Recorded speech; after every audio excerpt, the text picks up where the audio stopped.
Good morning, student. Class 6, Ocean History, Chapter number 2, Early Human, page number 10. Okay, shall we start? Early Human. In this chapter, we shall study about some of the aspect of early human beings. Okay. In learning objective in this chapter, Stone Age, Paleolithic, Mesolithic, Neolithic, feature of Paleolithic period, discovery of fire, tool makings, Deccan a case study. Okay. Human beings have been living on the earth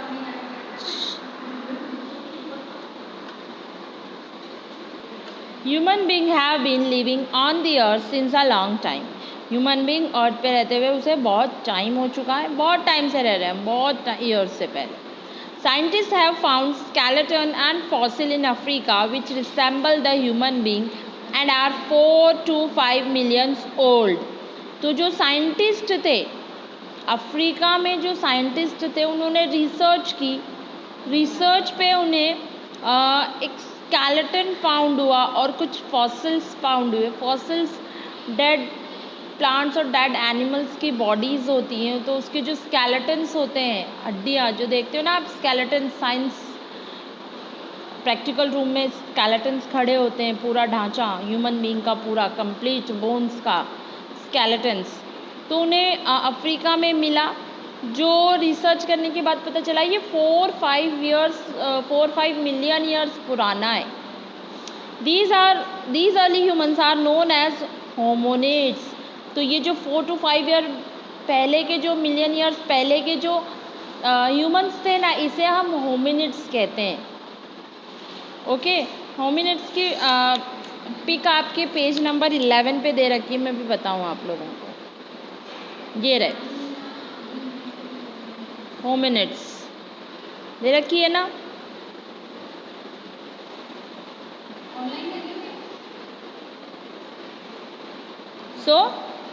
जो 4 to 5 million years पहले जो skeletons और जो कुछ fossils provide हुए, after research क्या देखा हमने कि वो ह्यूमंस के ही एंसेस्टर्स हैं जो होमिनिड्स कहलाते हैं. They are considered as ancestor of humans. Ancestor मतलब हम कहते हैं ना हमारे पूर्वज, हमारे मतलब पिछली बहुत बहुत बहुत पुरानी पीढ़ी, ancestors. In 1974 in Ethiopia, scientists discovered the remain of a female body which was quite similar to the present human beings. Ethiopia में 1974 में साइंटिस्ट ने फिर से कुछ डिस्कवर किया. मीन्स माइनिंग के थ्रू उन्हें एक फीमेल बॉडी मिली जो काफ़ी सिमिलर थी प्रेजेंट टाइम की ह्यूमन बॉडी से. They named her Lucy and estimated that the remains are about 3.18 million year ago. उस फीमेल बॉडी का नाम उन्होंने लूसी रखा और रिसर्च के बाद ये पता चला कि ये 3.18 मिलियन ईयर अगो के टाइम की बॉडी हो. This was the oldest human remains discovered till date. यानी अभी तक जितनी भी डिस्कवरीज हुई थी, जितनी भी रिसर्च हुई थी, उन सब में सबसे पुरानी ये बॉडी थी. It is considered that human beings took nearly 2 million years to change their form from the early ape-like structure. फिर इस रिसर्च से हमें ये समझ में आता है कि जो ह्यूमन बीइंग्स है उसने अपना स्ट्रक्चर, एप मीन्स मंकी, ठीक है, मंकी बोल सकते हैं हम, चिंपैंजी बोल सकते हैं हम. तो ये जो स्ट्रक्चर था हमारा, एप स्ट्रक्चर बोलते हैं हम इन्हें. तो कुछ 2 मिलियन ईयर्स पहले हमने हमारा स्ट्रक्चर चेंज किया है. एप से हम फिर ह्यूमंस बने हैं धीरे धीरे.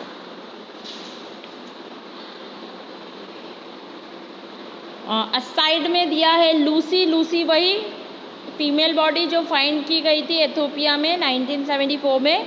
Lucy was estimate to be about 20 years old when she died. Research पे पता चला कि लूसी जब डाई हुई होगी उसकी एज 20 years होगी। Scientist suspect she fail into a pond और लेक एंड डाइड। साइंटिस्ट अनुमान लगाते हैं, सस्पेक्ट मतलब अनुमान लगाना, हम कहते हैं ना शायद ऐसा हुआ होगा, इफ़ बी पॉसिबल टू, तो शायद ऐसा हो सकता है। तो साइंटिस्ट जो थे सस्पेक्ट लगाया है कि शायद वो पॉन्ड या लेक में गिर गई होगी जिससे उसकी डेथ हो गई। She was less than 4 feet tall and weight about 29 kilograms। वो 4 feet से भी कम थी उसकी हाइट और 29 kilograms उसका वेट था।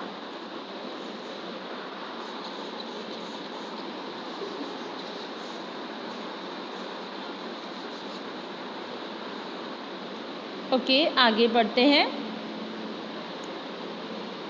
होमिनिड्स हमने देख ही लिया, आगे चलते हैं। Human being are an intelligent species. They have adapted themselves to a changing climatic condition and have spread out to various parts of the world. Human beings जो है वो एक intelligent species है, यानी ह्यूमन जो है, जो इंसान जो है, मानव जो है वो बहुत इंटेलिजेंट है।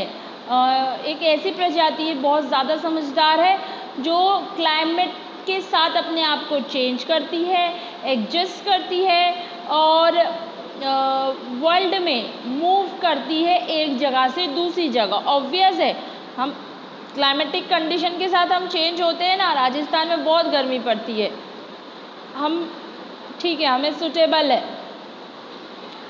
हम उस गर्मी में भी वर्क करते हैं, चाहे कितना भी हॉट समर हो, हमारा जो वर्क है हम वो करते हैं। हम स्कूल भी जाते हैं, हम ट्यूशन्स भी जाते हैं, हम ऑफिस भी जाते हैं।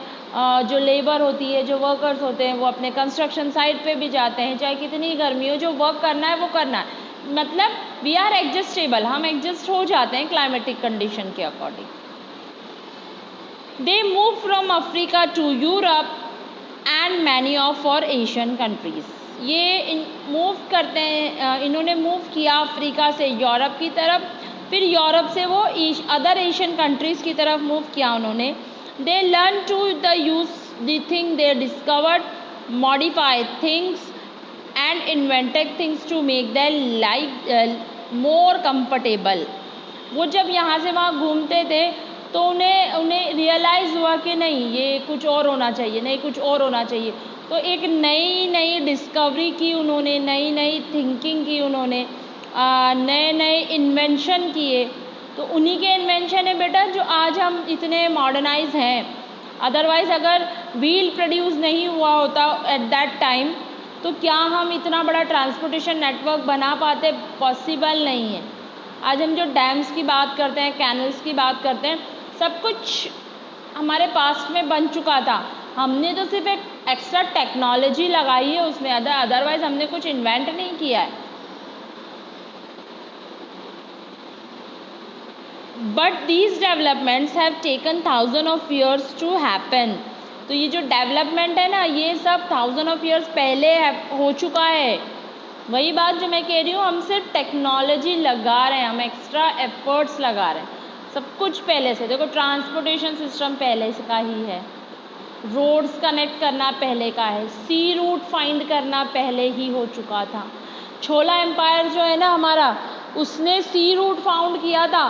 तो हम one of the most empire है हमारी कंट्री का, इंडियन कंट्री का छोला एम्पायर, जिसने अपनी कंट्री को छोड़ के अदर कंट्री तक पे अपना रूल किया था।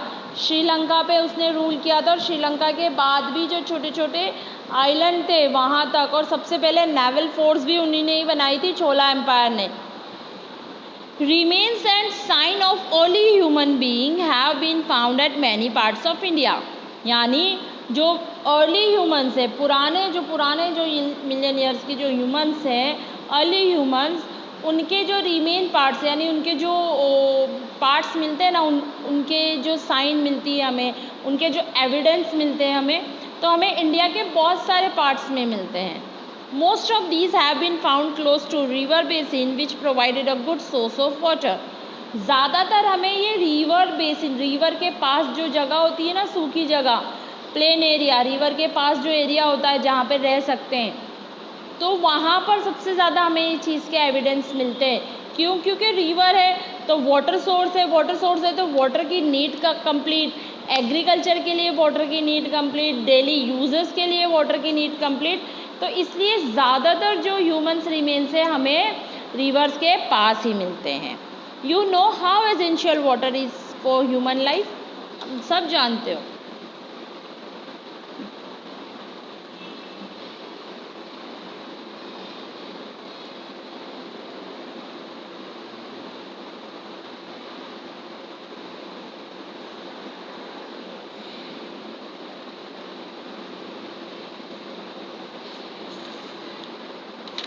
Human being of this period did not know how to grow crops. लेकिन इन अर्ली ह्यूमन्स को जब वो अर्ली ह्यूमन्स थे, जब तक वो हंटर और गैदर्स करके थे, तो स्टार्टिंग में उन्हें ये नहीं पता था कि कैसे क्रॉप ग्रो करते हैं, एग्रीकल्चर क्या होता है.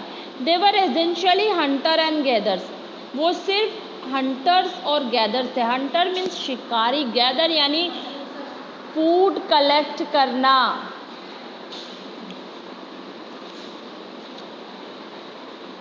These means they used to either hunt for their food or gather from their surrounding. यानी वो सिर्फ एनिमल्स का हंटिंग करके उन्हें रॉ में खा लिया करते थे, कच्चा खा लिया करते थे. अदरवाइज़ वो गैदरिंग करते थे, यानी फूड कलेक्ट करते रहते थे. जो नेचर से जो फॉरेस्ट होते थे उनसे वो फूड कलेक्ट करते थे.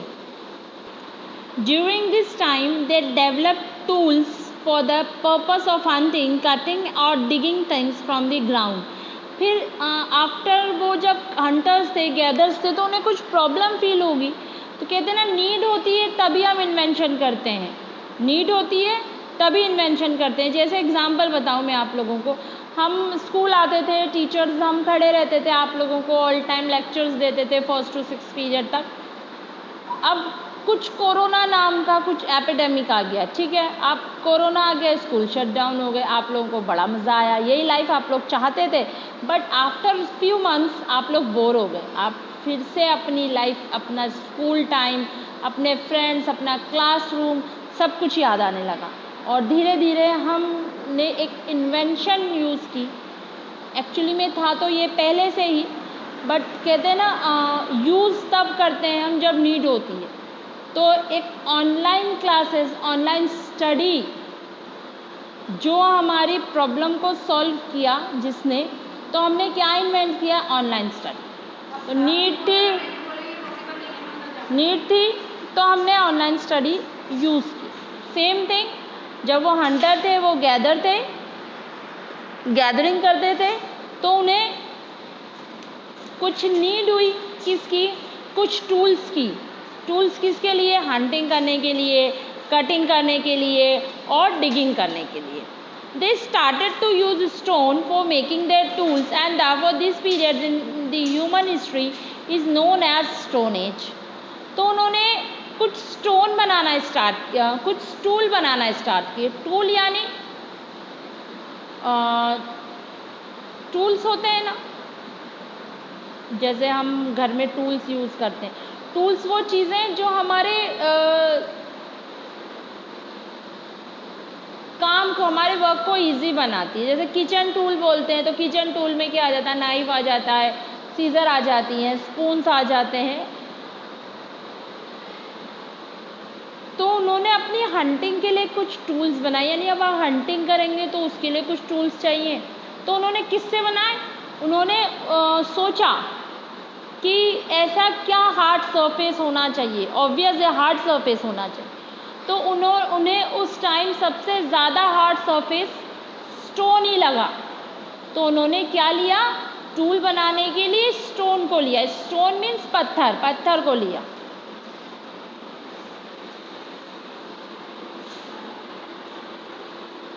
तो नेक्स्ट लेक्चर में हम देखेंगे कि स्टोन एज जिसे कहते हैं वो क्यों कहते हैं, कितने पार्ट में डिवाइड है। आज के लिए बस इतना ही। Thank you.